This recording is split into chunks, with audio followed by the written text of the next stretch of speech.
वाळू विक्रीची मुदत संपल्यानंतरही जिल्ह्यातील 5 डेपोमध्ये 12,000 ब्रास वाळू शिल्लक आहे। त्यामुळे आता शिल्लक वाळूची विक्री करण्यासाठी वाळू डेपो कंत्राटदारांना पुन्हा मुदतवाढ देण्याबाबत जिल्हा प्रशासनाकडून विचार सुरू आहे।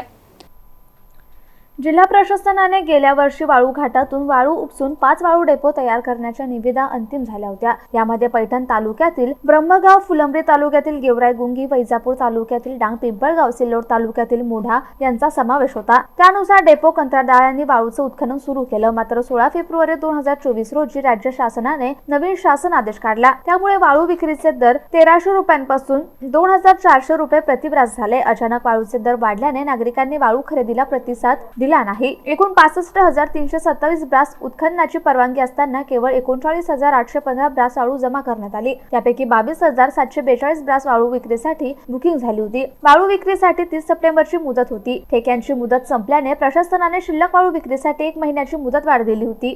ही मुदत 11 नोव्हेंबर रोजी संपली। त्यानंतरही या डेपोमध्ये 12,000 ब्रास वाळू शिल्लक आहे। या वाळूचे काय करायचे असा प्रश्न प्रशासनाला पडलाय।